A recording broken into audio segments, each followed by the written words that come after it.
Hello, good morning, welcome to क्रैकसाला YouTube channel. आज हम लोग अपने करंट अफेयर्स की सीरीज में फरवरी मंथ का, कल के लेक्चर में थोड़े बहुत करंट अफेयर देखे थे। अब ये फरवरी मंथ का पार्ट 2 है, जिसमें और आगे के जो भी इम्पोर्टेंट करंट अफेयर है उसको हम लोग डिस्कस करेंगे यहाँ पे। तो चलिए स्टार्ट करते हैं। आज का जो पहला आर्टिकल है हमारे पास, क्या है? पैमाना पोर्टल। पैमाना पोर्टल क्या है? पैमाना पोर्टल जो है एक वेब बेस्ड पोर्टल है जो कि जितने भी सेंट्रल सेक्टर इंफ्रास्ट्रक्चर प्रोजेक्ट हैं जो 150 करोड़ से ज़्यादा के हैं, उनकी मॉनिटरिंग के लिए कि वो प्रॉपर इम्प्लीमेंटेशन हो रहा है कि नहीं। पैमाना का फुल फॉर्म यहाँ पे देख लेना। पैमाना stands for project assessment, infrastructure monitoring and analytics for nation building. Full form याद कर लेना, project assessment, infrastructure monitoring and analytics for nation building. ये पैमाना का फुल फॉर्म है। और थोड़ा सा अपने दिमाग में बस एक ये इमेज बना लेना कि ये किस लिए होता है। जितने भी सेंट्रल सेक्टर के इंफ्रास्ट्रक्चर रिलेटेड प्रोजेक्ट हैं जो 150 करोड़ से ज़्यादा के हैं, उनकी मॉनिटरिंग के लिए ये इसने OCMS को रिप्लेस किया है। OCMS क्या है? Online computerised monitoring system. ये पहले जो ये ऐसे इंफ्रास्ट्रक्चर प्रोजेक्ट होते थे, जो लार्ज इंफ्रास्ट्रक्चर प्रोजेक्ट होते थे, उनका मॉनिटरिंग किससे होता था? OCMS से, जो कि एक 2006 का वो था प्लेटफॉर्म। तो उसको रिप्लेस करके अब पैमाना पोर्टल लाया गया है। इसकी नोडल मिनिस्ट्री कौन सी? MoSPI, ministry of statistics and programme implementation. Ministry of statistics and programme implementation. तो ये क्या है? नोडल मिनिस्ट्री हो गई। तो यही दो तीन चीजें यहाँ से याद रखना है। पहली चीज फुल फॉर्म, दूसरा इसका पर्पज क्या है, और तीसरा इसकी मिनिस्ट्री क्या है। ये याद कर लोगे। रिप्लेस वाला तो हो सकता है थोड़ा सा ऐसा इंफॉर्मेशन जो होता है, ये इसलिए मैं डालता हूँ वीडियोस में कि इससे जो है थोड़ा सा आपको एक्स्ट्रा एज मिल जाता है। क्योंकि आजकल एग्जाम का पैटर्न जो है वो बहुत ज्यादा तेजी से बदल रहा है। तो इसमें स्टेटमेंट बेस्ड क्वेश्चन ज्यादा आते हैं, तो आपके पास ज्यादा इंफॉर्मेशन रहेगी, तो वो सॉल्व करने में हेल्पफुल रहता है। ठीक,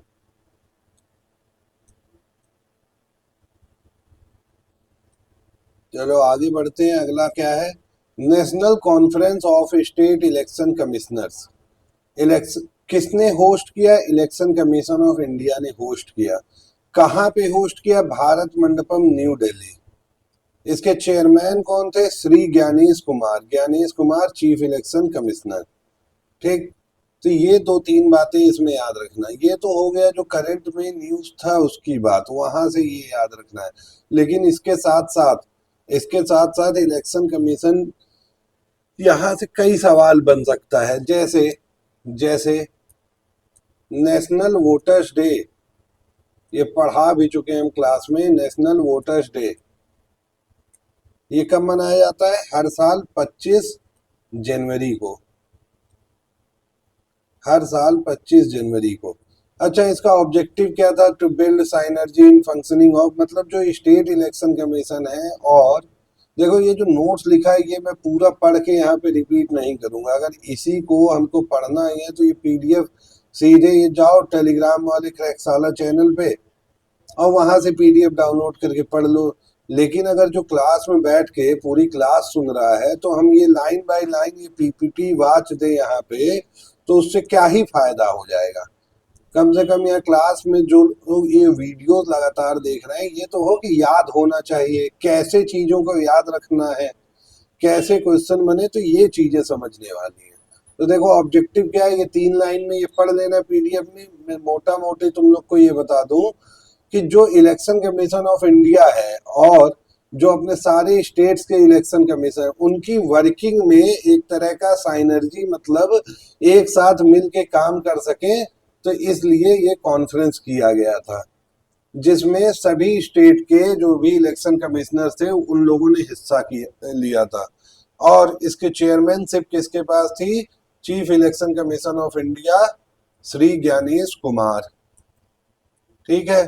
अगली चीज ये भी थोड़ा सा इसको जरूर ध्यान रखना, ये इंपॉर्टेंट चीज है। It is being held after a gap of over 25 years. जैसे स्टेटमेंट अगर बना दे कि लास्ट ईयर ये यहाँ पे हुआ था, या 2024 में यहाँ पे हुआ था, 2000, तो ये ध्यान रखना कि 25 साल के बाद ही हो रहा है। ये 1999 में हुआ था आखिरी बार ऐसा कॉन्फ्रेंस, और 25 साल के बाद ये कॉन्फ्रेंस हो रहा है, 25 साल के बाद ये कॉन्फ्रेंस हो रहा है। इलेक्शन कमीशन ऑफ इंडिया क्या कॉन्स्टिट्यूशनल बॉडी है? इलेक्शन कमीशन ऑफ इंडिया क्या कॉन्स्टिट्यूशनल बॉडी है? तो तुमको बताना पड़ेगा जी हाँ ये कॉन्स्टिट्यूशनल बॉडी है। क्यों? क्योंकि सर कॉन्स्टिट्यूशनल बॉडी ऐसी बॉडीज होती है जिनका मेंशन डायरेक्टली कॉन्स्टिट्यूशन में है। तो इलेक्शन कमीशन ऑफ इंडिया का हमारे संविधान में कहाँ पे मेंशन है, कॉन्स्टिट्यूशन में कहाँ पे मेंशन है? तो पार्ट 15 में मेंशन है जी। क्या बोलोगे? पार्ट 15 में मेंशन है जी। आर्टिकल नंबर 324 से लेके 329 के तक क्या है? इलेक्शन से रिलेटेड चीजें हैं, या इलेक्शन कमीशन से रिलेटेड चीजें हैं। ठीक है, तो ये क्या हुई? एक कॉन्स्टिट्यूशनल बॉडी हुई। इलेक्शन कमीशन ऑफ इंडिया क्या हुआ? एक कॉन्स्टिट्यूशनल बॉडी हुआ। अब बात करें कि इलेक्शन कमीशन ऑफ इंडिया में कितने मेंबर होते हैं, तो प्रेजेंटली अगर हम देखें वर्तमान में एक चीफ इलेक्शन कमिश्नर होते हैं और 2 इलेक्शन कमिश्नर होते हैं। मतलब इस time election commission of India एक 3 मेंबर बॉडी है, 3 मेंबर बॉडी है। बट यहाँ पे ध्यान ये रखना कि इनिशियली, मतलब जब इलेक्शन कमीशन ऑफ इंडिया बना था तब केवल एक चीफ इलेक्शन कमिश्नर होते थे। मतलब कि ये सिंगल मेंबर बॉडी था। Election commission of India was a single member body. But 1990 से 1990 से लेके अभी तक क्या है? अब 3 मेंबर बॉडी है। ये इनिशियली 1989 में 2 इलेक्शन कमिश्नर ऐड किए गए थे, वर्कलोड बढ़ रहा था इस वजह से। लेकिन फिर 1993 से जो है ये रेगुलरली जो है हमेशा के लिए ये 3 मेंबर बॉडी हो गई। तो ये सारी बातें इलेक्शन कमीशन के रिगार्डिंग ध्यान रखना, और ये तो जरूर ध्यान रखना पार्ट 15 आर्टिकल 324। ठीक। एक एक और चीज एक्स्ट्रा बता दूं यहाँ पे, जिस पे अक्सर लोगों का ध्यान नहीं जाता है।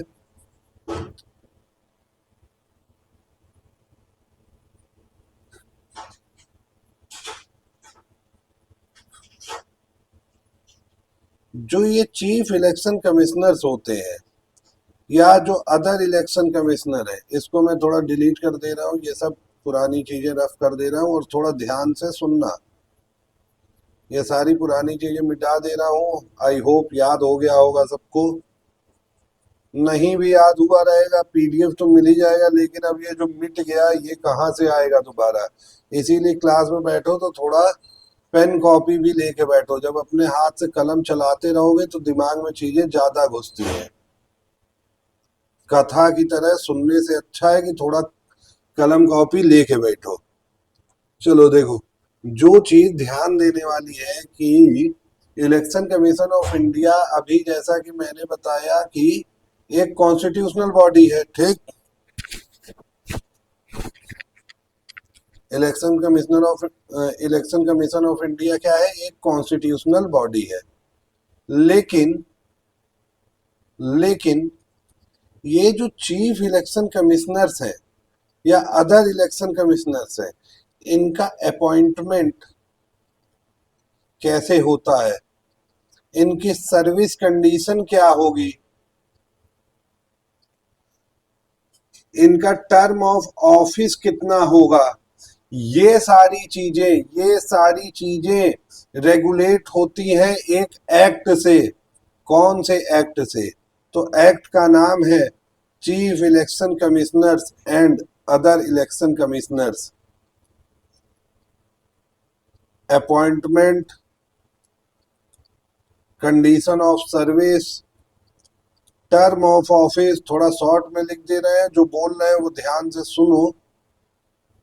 टर्म ऑफ ऑफिस एक्ट 2023 2023 में अभी ये एक नया एक्ट बनाया गया, जिसके थ्रू चीफ इलेक्शन कमिश्नर्स और इलेक्शन कमिश्नर्स की अपॉइंटमेंट, उनका term of office, service condition, ये सब फिक्स होता है। ठीक है। ये एक्ट ने 2023 वाले एक्ट ने 1991 के एक्ट को सिमिलर नाम था। 1991 में 2023 से पहले ये सवाल नहीं आता है कि सर अगर ये एक्ट 2023 में बना तो इससे पहले ये सारी चीजें कैसे रेगुलेट होती थी। तो इससे पहले ये सारी चीजें 1991 के एक्ट से रेगुलेट होती थी। तो 2023 वाला जो एक्ट है वो 1991 वाले एक्ट को रिप्लेस कर दिया। 1991 वाले एक्ट को रिप्लेस कर दिया गया। अब इसमें नई चीजें क्या जोड़ी गई, तो सबसे ध्यान देने वाली चीज है क्वालिफिकेशन। क्वालिफिकेशन क्या होगी? अगर किसी को चीफ इलेक्शन कमिश्नर बनना है या इलेक्शन कमिश्नर बनना है तो क्या योग्यता होनी चाहिए? पहली योग्यता तो ये होनी चाहिए कि या तो सर्विंग या तो रिटायर्ड ऐसा व्यक्ति जो कि गवर्नमेंट ऑफ इंडिया के लिए सेक्रेटरी लेवल तक के लिए एलिजिबल हो, जिसकी पोस्ट जो है वो सेक्रेटरी लेवल के इक्विवेलेंट हो। और दूसरी कंडीशन इसमें ये दी गई, दूसरी क्वालिफिकेशन, कि इनके पास इंटीग्रिटी होनी चाहिए। ये देखो ये सारी सब्जेक्टिव चीजें हैं, इसमें कुछ याद रखने वाला नहीं है। एक्सपीरियंस होना चाहिए, experience in managing and conducting election.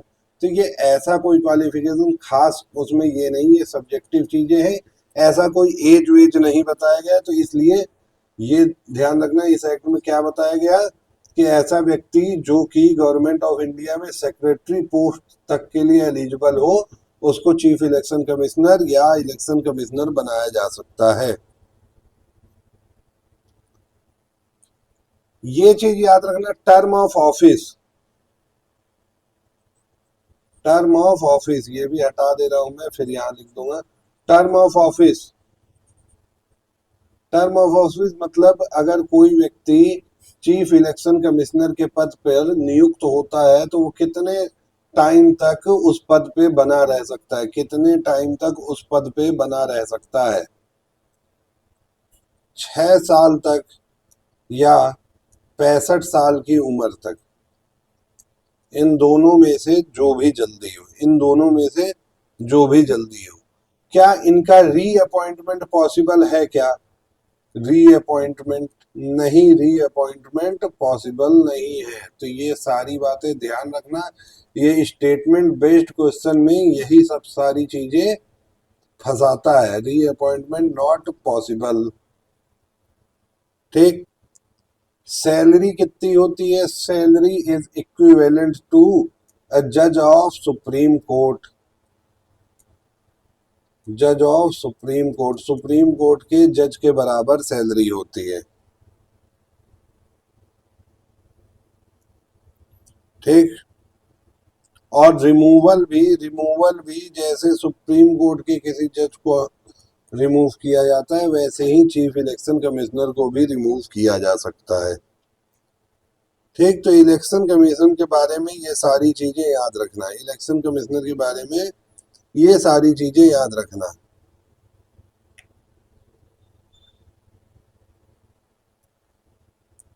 तो बहुत ढेर सारी बात हो गई इलेक्शन कमीशन की और इलेक्शन कमिश्नर्स की। आगे बढ़े कि और कुछ? चलो आगे बढ़ते हैं। लेकिन ये जितनी भी चीजें हैं ये बहुत इंपॉर्टेंट है, कभी भी किसी भी परीक्षा में पूछा जा सकता है। तो ये सब अपने दिमाग में बनाए रखना। अगला जो है ओल चिकी स्क्रिप्ट के बारे में। स्क्रिप्ट का मतलब जानते हो? स्क्रिप्ट का मतलब क्या होता है? लिपि। लिपि क्या होती है? किसी भाषा को किस तरह से लिखा जा सकता है, किस तरह से उसका प्रेजेंटेशन होता है। किसी भी लैंग्वेज का प्रेजेंटेशन क्या होता है? स्क्रिप्ट होता है। ठीक। तो ओल चिकी स्क्रिप्ट किस भाषा की है? संथाली भाषा की। संथाली भाषा की स्क्रिप्ट का नाम है ओल चिकी। जैसे हिंदी भाषा की स्क्रिप्ट का नाम है देवनागरी, वैसे संथाली भाषा की स्क्रिप्ट का क्या नाम है? ओल चिकी। अब ये हम लोग क्यों पढ़ रहे हैं? क्योंकि 2026 में इसका सेनेटरी सेलिब्रेशन मतलब 100 साल पूरे होने के उपलक्ष्य में मनाया जाने वाला कार्यक्रम। तो इस स्क्रिप्ट को डिस्कवर हुए, इसको बने हुए 100 साल हो गए। तो इसीलिए मिनिस्ट्री ऑफ कल्चर ने ये एक कार्यक्रम, इसको सेलिब्रेट करने के लिए एक कार्यक्रम रखा था, जिसका उद्घाटन राष्ट्रपति द्रौपदी मुर्मू ने किया था। Ministry of culture in collaboration with Phagun, A monthly Santhali newspaper. Santhali भाषा का एक मासिक न्यूज़पेपर है फागुन। ये फागुन और मिनिस्ट्री ऑफ कल्चर मिलके इस फंक्शन को ऑर्गेनाइज किए थे। कहाँ पे मनाया गया? तो doctor Ambedkar international centre, new Delhi, नई दिल्ली में इसको मनाया गया 16 फरवरी 2026 के दिन। ठीक है। अब देखो, ओल चिकी स्क्रिप्ट का क्रिएशन कौन किया? पंडित रघुनाथ मुर्मू। ये इंपॉर्टेंट बात है, इसको भी याद रखना। कब किया था? 1925 में किया था। ठीक। देखो यहाँ लिखा भी हुआ है, Ol Chiki was developed in 1925 by Pandit Raghunath Murmu to provide Santhali with a scientific and dedicated writing system. तो ये तो सीधे सेल्फ एक्सप्लेनेटरी है, खुद ही समझ में आ जाएगा। संथाली भाषा क्या 8th स्केड्यूल का हिस्सा है क्या? 8th स्केड्यूल का हिस्सा है क्या संथाली लैंग्वेज? अच्छा, 8th स्केड्यूल क्या है जरा बताओ। 8th स्केड्यूल क्या है? 8th स्केड्यूल में ऐसी भाषाएं हैं, languages languages officially languages officially recognised by government of India के द्वारा जो भी भाषाएं रिकॉग्नाइज की गई हैं उसको 8th शेड्यूल में डाला गया है। तो पूछा जाए टोटल कितनी भाषाएं हैं इसमें, तो टोटल कितनी है? 22 भाषाएं। संथली क्या इसका हिस्सा है? तो है। कब ऐड हुआ संथाली? संथाली ऐड हुआ 92nd कॉन्स्टिट्यूशनल अमेंडमेंट एक्ट से, जो कि 2003 में लाया गया था। साथ ही में 2003 में और कौन सी, जब संथली पढ़ रहे हो तो ये भी देख लो कि बोडो बोडो डोगरी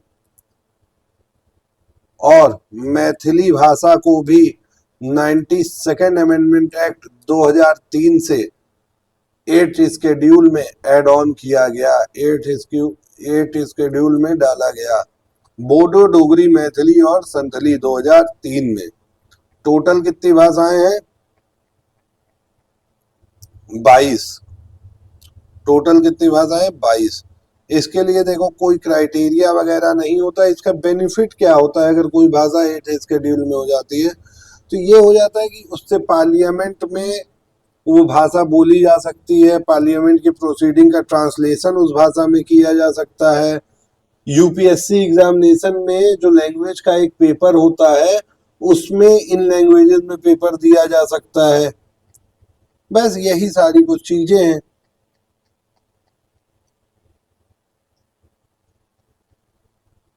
अगर पूछा जाए कि ओरिजिनल कॉन्स्टिट्यूशन में कितनी भाषाएं थी 8th शेड्यूल के अंदर, ओरिजिनल कॉन्स्टिट्यूशन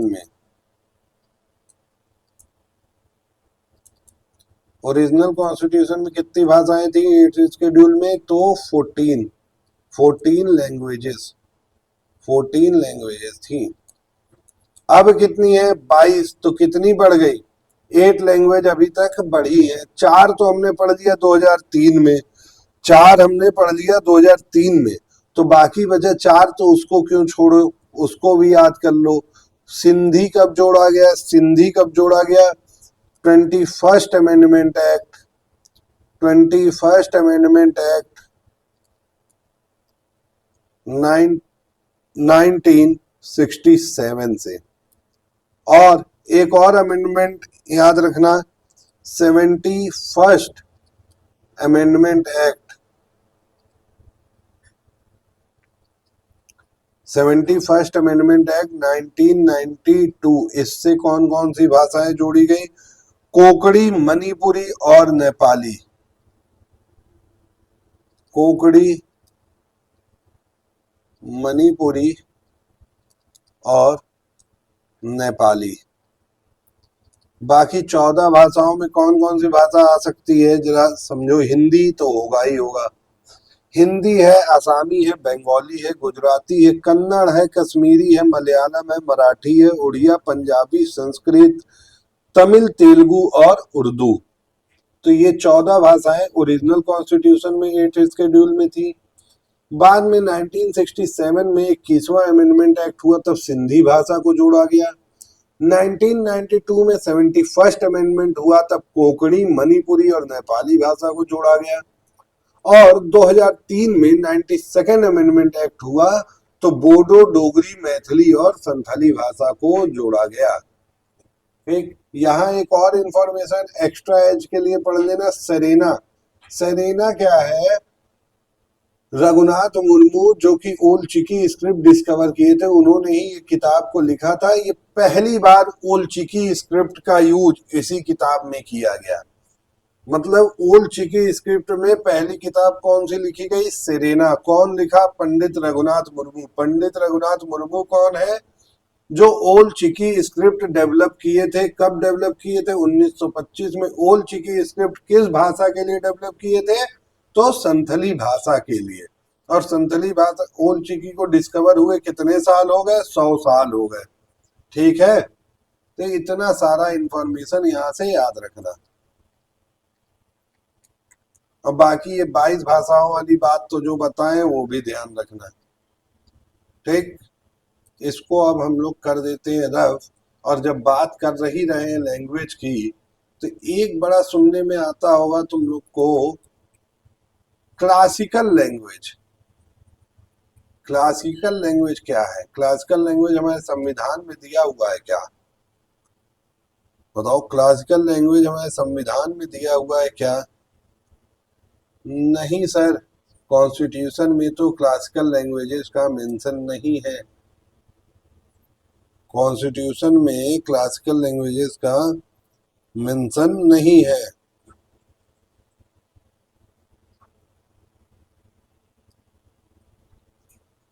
ठीक,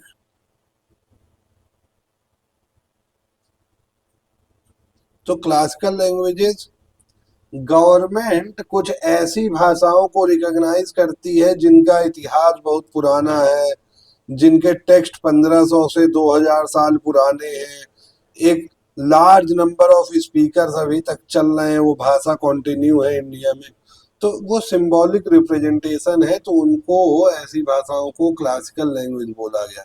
क्लासिकल लैंग्वेज,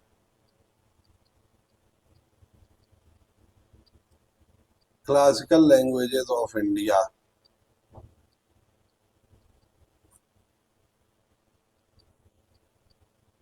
कितनी है क्लासिकल लैंग्वेजेस टोटल, अभी जो है वो है 11। 11 तो अभी रिसेंटली हुई है, 11 तो अभी रिसेंटली हुई है 2024 में। 2024 से पहले कितनी क्लासिकल भाषाएं थी, केवल 6। केवल 6। सवाल आपसे ये पूछे कि पहली क्लासिकल लैंग्वेज कौन सी थी, तो 2004 में पहली बार तमिल भाषा को क्लासिकल भाषा का दर्जा दिया गया था। फिर उसके बाद संस्कृत 2005 में। फिर संस्कृत के बाद कौन कौन सी भाषा आती है, तेलुगु और कन्नड़। तेलुगु, कन्नड़, फिर उड़िया मलयालम, मलयालम और उड़िया, पहले तो ये 6 थी, फिर 2024 में 5 भाषाओं को जोड़ा गया। कौन कौन सी? मराठी, मराठी, बंगाली, असमीज,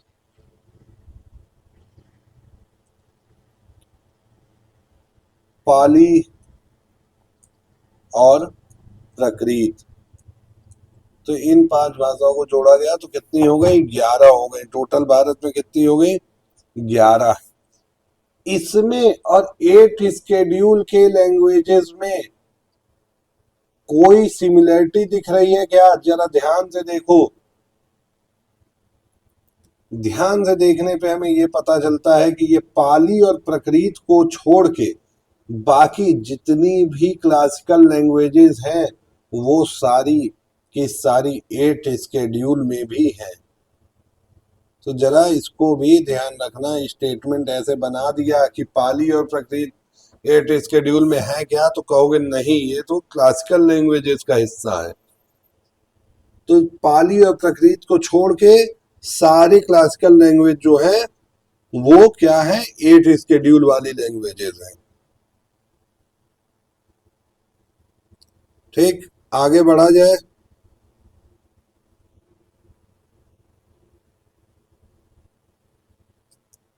नेक्स्ट हमारे पास क्या है? वॉइसेरा। वॉइसेरा क्या है? वॉइसेरा क्या है? Ministry of Electronics and Information Technology launched Voicera at India AI Impact Summit 2026 in New Delhi.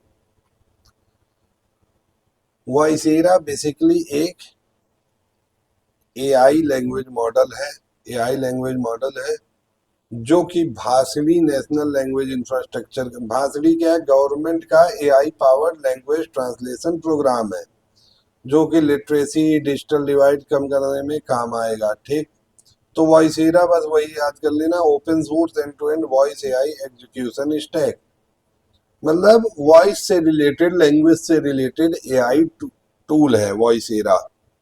कौन लॉन्च किया? Ministry of information, ministry of electronics and information technology, MeitY, ministry of electronics and information technology. यहाँ से एक चीज और चमकनी चाहिए कि ये जो इंडिया एआई इम्पैक्ट समिट है, ये भी पूछ सकता है कि इंडिया एआई इम्पैक्ट समिट ये कहाँ पे हुआ 2026 में? तो 2026 में कहाँ पे हुआ? न्यू दिल्ली में हुआ, न्यू दिल्ली में हुआ। ठीक, एआई एआई पढ़ रहे हो तो अभी हमने पढ़ाया था कि एआई का फादर किसे कहा जाता है? फादर ऑफ एआई क्या बताओगे? John, John McCarthy. और एक नैनो बनाना नाम की चीज पढ़े थे जो कि इमेज बनाने के लिए एक एआई टूल था, किस कंपनी का था? गूगल का। तो ये रिकॉल करते हुए चलना बहुत जरूरी है। कॉर्टाना, कॉर्टाना क्या था? कॉर्टाना क्या था? माइक्रोसॉफ्ट कंपनी का एआई टूल है, माइक्रोसॉफ्ट कंपनी का एआई टूल है क्या? कॉर्टाना। ठीक, चलो आगे बढ़ते हैं।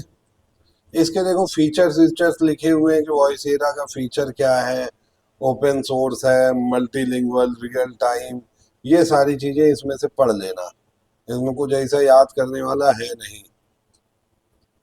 ठीक, नेक्स्ट है 16th फाइनेंस कमीशन रिकमेंडेशन।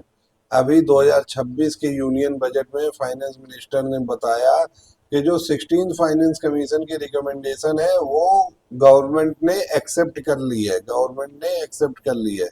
क्या रिकमेंडेशन था? Vertical devolution. वर्टिकल डिवोल्यूशन का मतलब ये होता है कि जो भी डिविजिबल पूल ऑफ टैक्सेस है, जो भी डिविजिबल पूल ऑफ टैक्सेस, अब डिविजिबल पूल ऑफ टैक्सेस बोला गया तो मतलब क्या? जो भी government, central government tax collect कर रही है, जितना भी टैक्स आ रहा है उसमें से राज्यों को कितना देना है, राज्यों का हिस्सा कितना होता है, वो कौन बताता है? फाइनेंस कमीशन बताता है।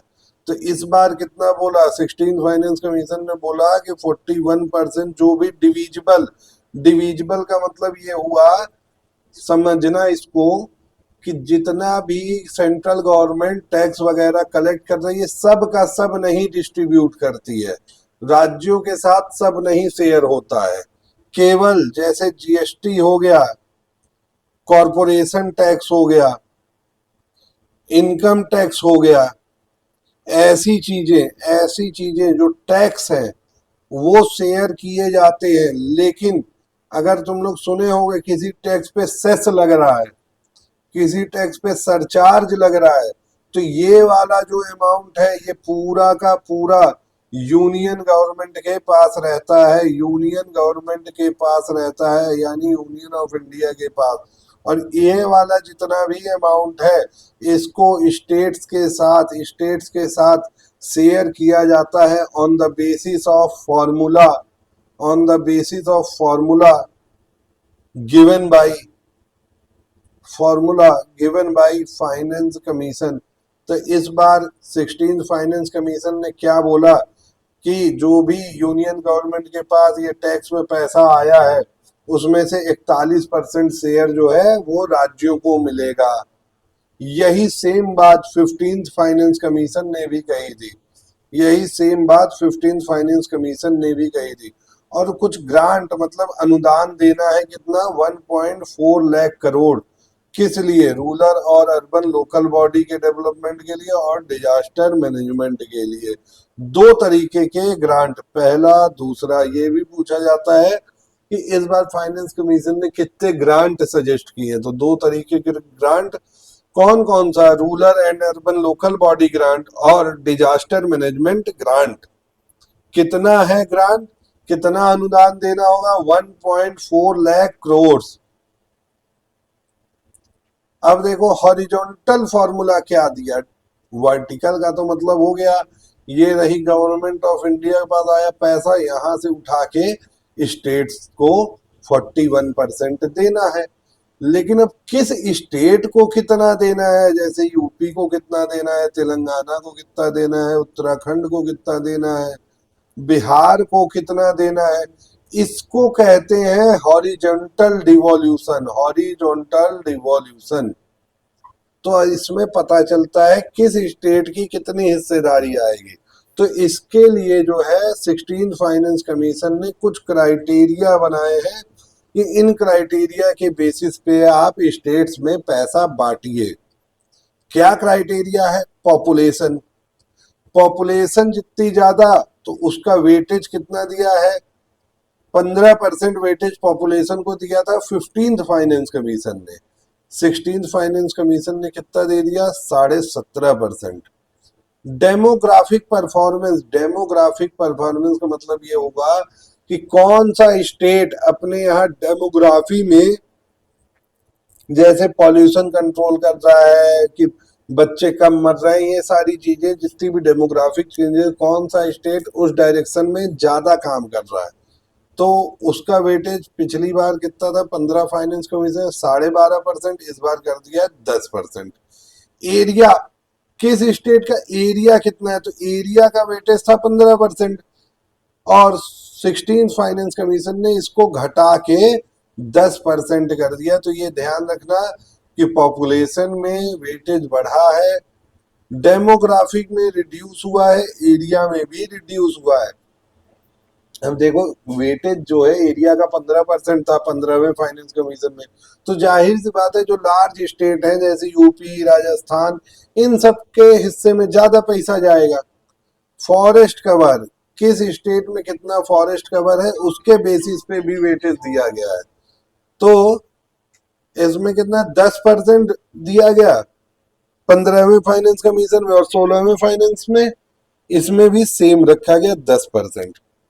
पर कैपिटा जीएसडीपी डिस्टेंस, पर कैपिटा जीएसडीपी डिस्टेंस का मतलब होता है कि अगर कोई स्टेट है, एक बेस स्टेट मानते हैं, उसका जितना भी ग्रॉस स्टेट डोमेस्टिक प्रोडक्ट है उसके रिलेटिव बाकी सारे स्टेट्स का देखते हैं कि किसका कम है किसका ज्यादा है। तो इसको वेटेज दिया गया 45% 15वें फाइनेंस कमीशन में और 42.5% 16वें फाइनेंस कमीशन में। ठीक।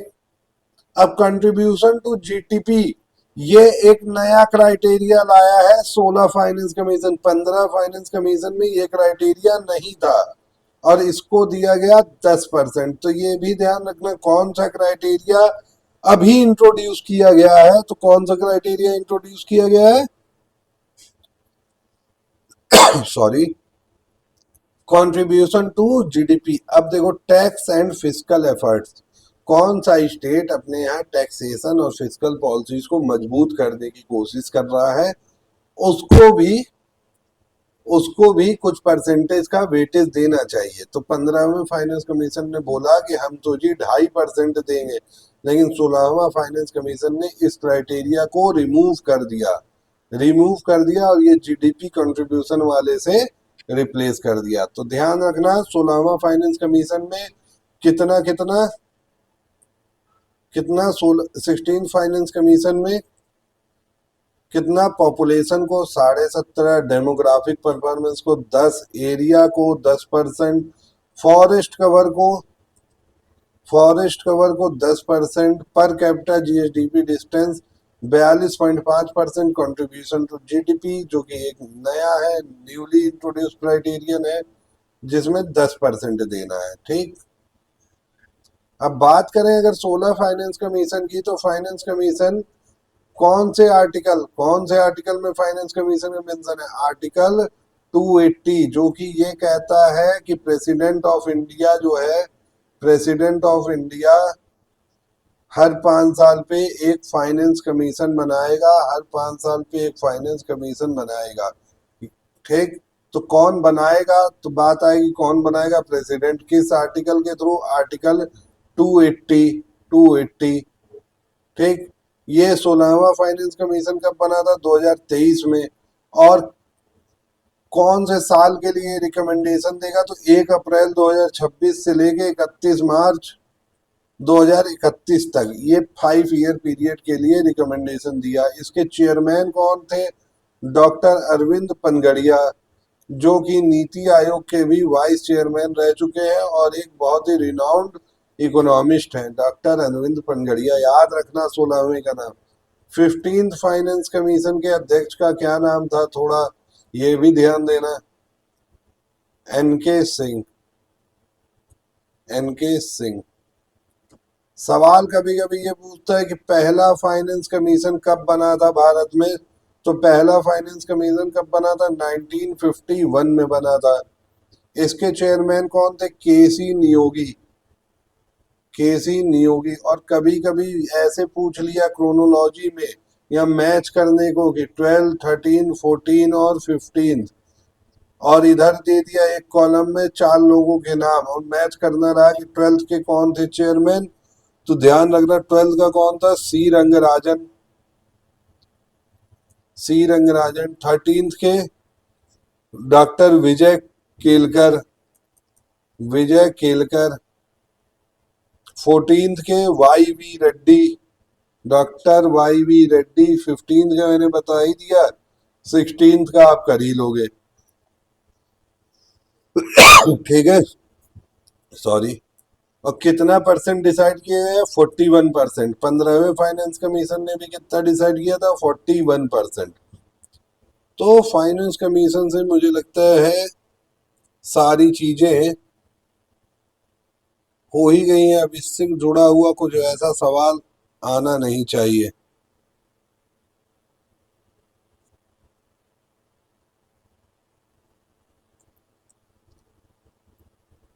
पहला याद रखना, और ये जो सीरियल नंबर बताए ये भी याद रखना।